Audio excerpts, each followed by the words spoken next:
Pas simple la vie de gestionnaire de flotte de véhicules en Belgique. La réforme de la fiscalité de la voiture de société, dite réforme Van Petegem, chahute les carnets de commandes. À partir du 1er juillet, ça risque de faire mal.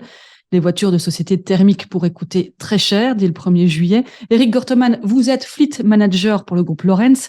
Si les grands comptes ont déjà pour la plupart passé leurs commandes, car beaucoup veulent encore rester au thermique, surtout dans une province comme la nôtre, vous êtes très inquiet pour les patrons de plus petites structures. Oui, effectivement.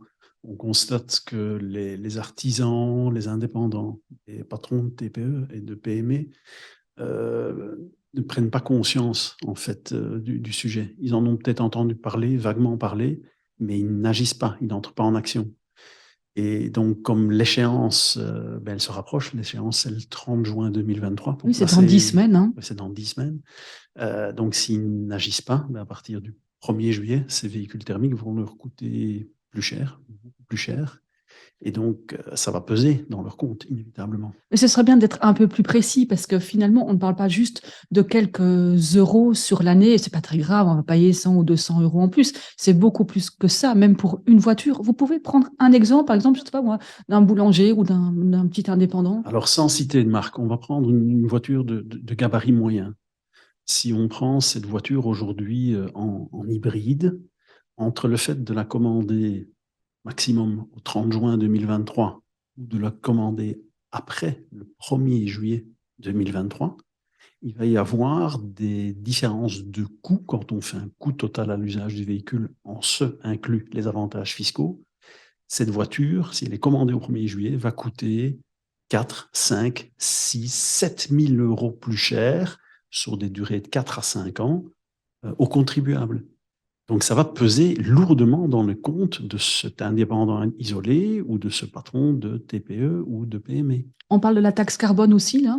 Alors, la taxe carbone, ça c'est encore autre chose. C'est la cotisation CO2 qu'un employeur doit payer quand il met à disposition une voiture d'un collaborateur qui est sous contrat de travail. Cette cotisation CO2, elle existe depuis 2005, donc c'est pas quelque chose de nouveau. C'est un montant mensuel à payer. Donc là aussi, si on prend par exemple un cas d'une voiture moyenne 2 litres diesel 150 chevaux, aujourd'hui, cette taxe CO2, cotisation patronale aussi qu'on appelle cotisation CO2, elle est de 61 euros par mois.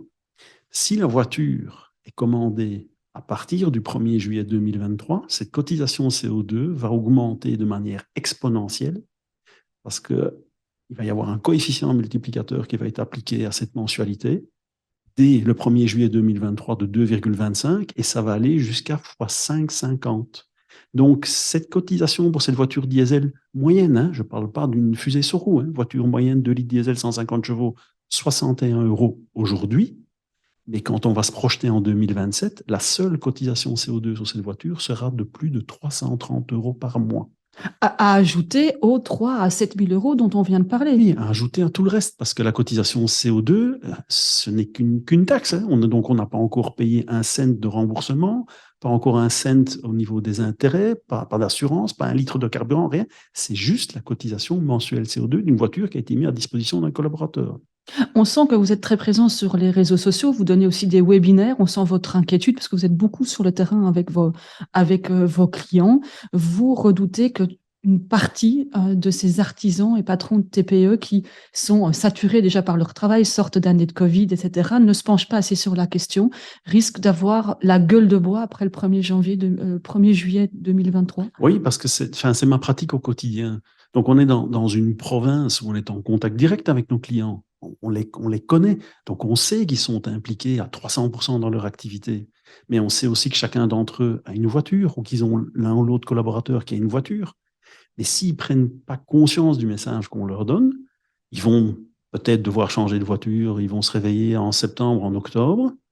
Et là, soudain, ça va être le choc parce qu'ils vont se rendre compte que s'ils veulent renouveler une voiture diesel ou essence, peut-être même une hybride, ça va leur coûter plus cher, beaucoup plus cher. Ou ils vont devoir peut-être être obligés d'aller vers une solution de mobilité électrique. Mais là, sans rentrer dans ce vaste débat, est-ce que l'utilisateur sera prêt à passer à la voiture électrique?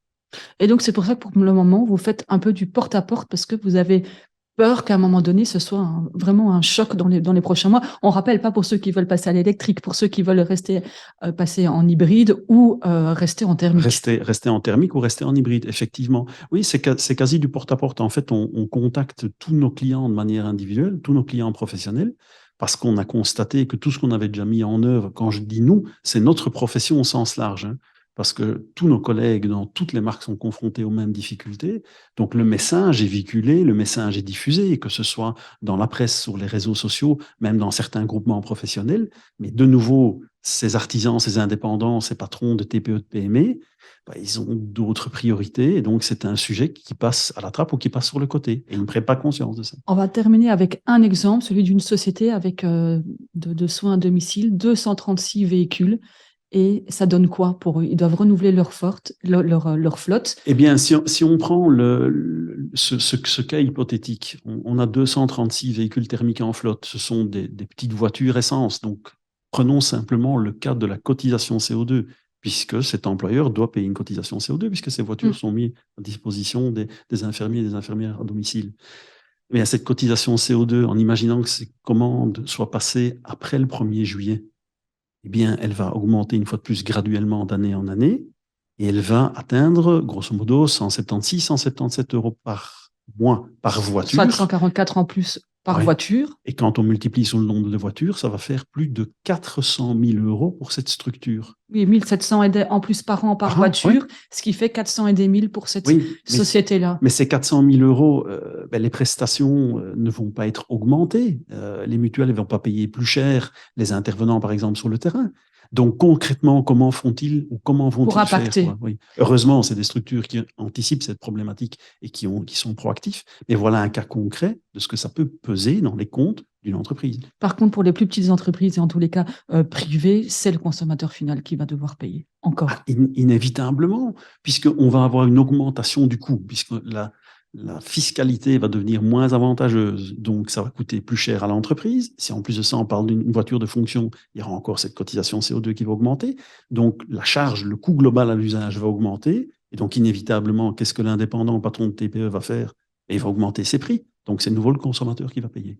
En tous les cas, il n'y a pas une solution globale pour tous les auditeurs qui vont nous écouter. Et ce qu'il faut, c'est prendre rendez-vous avec son concessionnaire, quel qu'il soit, pour analyser la situation et agir, puisqu'il ne reste plus, comme on vient de le dire, 10 semaines. Il faut passer les commandes avant le 30 juin 2023. Oui, et là-dessus, je voudrais préciser une chose. Quand on parle de commande, s'il y a un contrat de location long terme, un contrat de leasing opérationnel, renting financier ou leasing financier, il faut que le contrat soit signé aussi, pas l'offre. Le contrat. Donc, s'y prendre au plus tard début juin. Oui, en fait, nous, on donne comme deadline aux clients le 15 juin parce qu'on se doute qu'il va y avoir un goulot d'engorgement à partir de la mi-juin dans toutes les sociétés de leasing et dans tous les organismes financiers, puisque toutes les demandes vont rentrer massivement, puisque comme toujours, on va agir trop tard. Merci Eric Gorteman pour toutes ces précisions qui étaient bien utiles. Merci beaucoup.